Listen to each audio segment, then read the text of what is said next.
easily a mile from the road on the other side of the valley.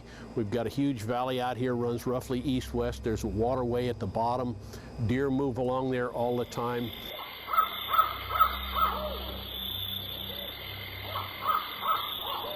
It was in the 90s when Steve Robinson realized that he wasn't alone on his land, just outside of Forsyth. I'd come out of there and walked over, and there was a grove of trees right here where the house is.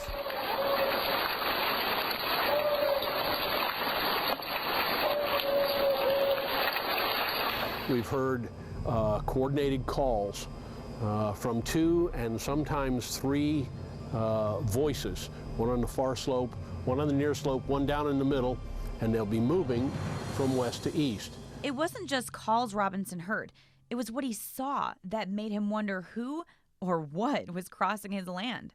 We found footprints that are anywhere from 12 inches to 17 inches long. They're all pressed into leaf mold, so we haven't been able to get a successful cast yet. And he has proof.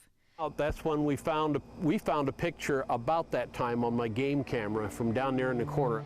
It wasn't just that picture, but Robinson's face-to-face encounter that convinced him to become a Bigfoot investigator on his own property. Where the house is right now was a large grove of trees. I came out here, held up a really dull flashlight. The batteries were almost gone, and I put the flashlight right about where the window is. Okay. And you can see we're talking 50 feet away, and that's where it was. When its eyes came out, they were setting off at an angle like this because he was doing this. Yeah. And then back around behind the tree. Well, the tree wasn't nearly big enough for him. He was bigger than the tree. Yeah. See, we're talking 50 feet away, and that's where it was. And it went boom, boom, boom, boom, boom. Oh, right off. Right there. It was right there. In 6 steps, it cleared the edge of the property. It was gone.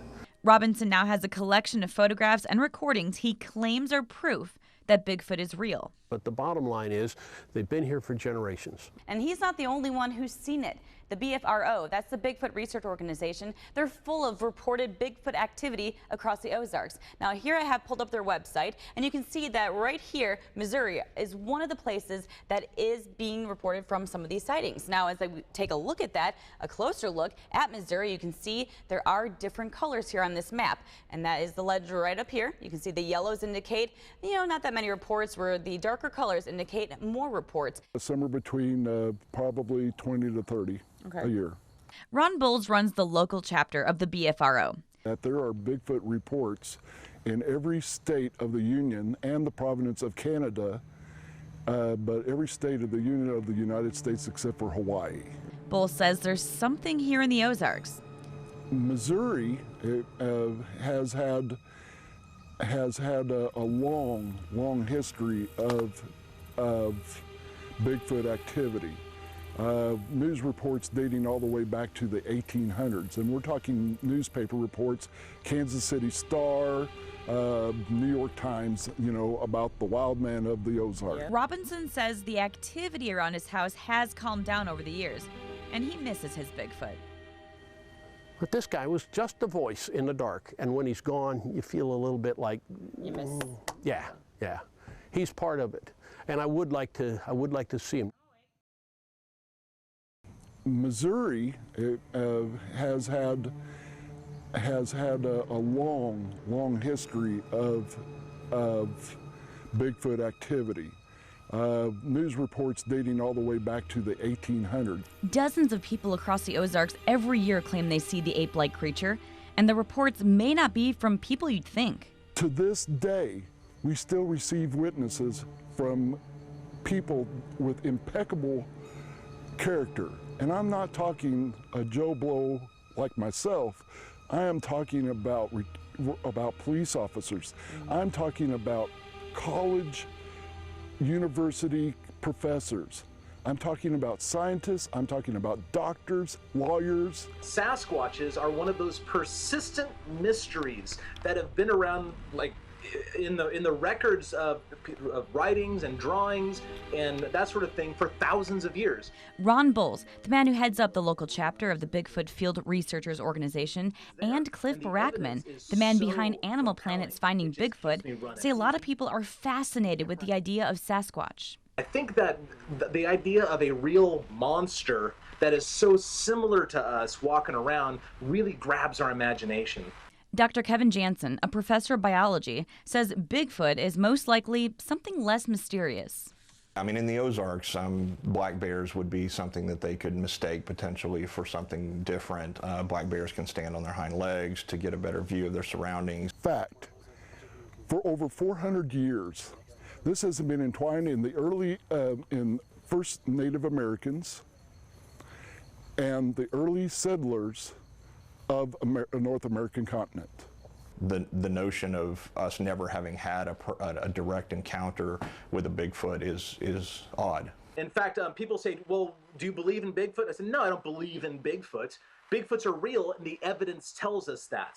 For the past, I would say 50 years, to this day, people happen upon and photograph and cast footprints. The footprint casts, or at least the ones that we think are real, when anatomists and ape specialists see that there's anatomy in there that is consistent from cast to cast, no matter where they were collected, whether it's in Georgia or Northern California, and no matter when they were collected, dating all the way back to 1958. This presence of a possible Bigfoot population is just difficult to accept by any scientist.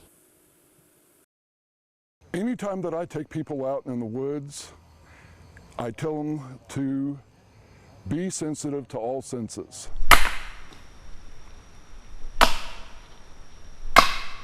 There goes the walking stick.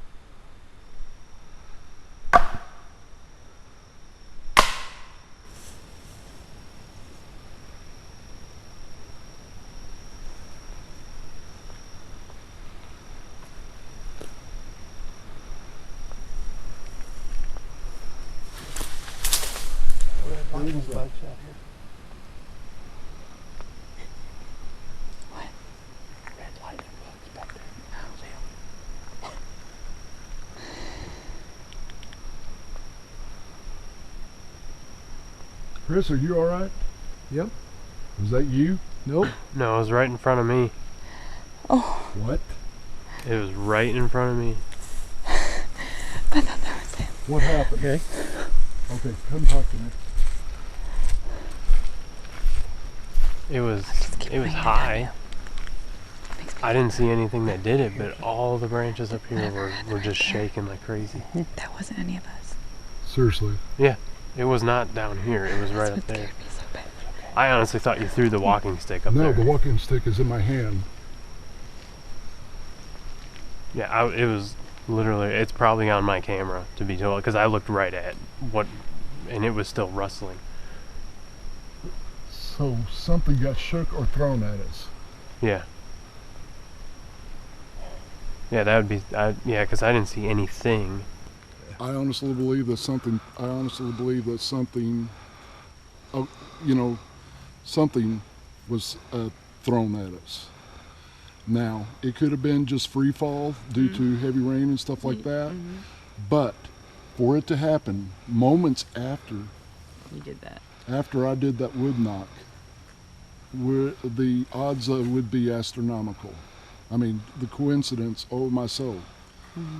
But it was almost like in response to my wood knocks, that something out there threw something at us. So, okay, maybe we didn't find proof of Bigfoot on our hunt. What would it take for you to believe? DNA? A body? Or maybe just seeing it yourself? Footprint casts are indeed hard evidence. Good evidence is something that is reproducible and you could look at with different eyes to get different information out of. It would require, DNA evidence of some kind to be able to link it to something that's close to a human, but not human. At this point in the game, much regrettably, is the only thing that's really going to convince most people is a body. Now, I am at 100% against the collection of a type specimen, which is the dead one to prove the species is real. I don't think we need to do that. Whether you believe it or not, the experts do agree on one thing. It's fun in the searching. Well, that's one of the great things about Bigfooting is that it's something that the family can do together, because it's basically camping with a purpose. And what I encourage all Bigfooters, go out to the woods, enjoy our public lands. They belong to us. We share them with Sasquatches. Go out to the woods, document everything you can, just like an amateur naturalist would. And most important of all, enjoy yourself.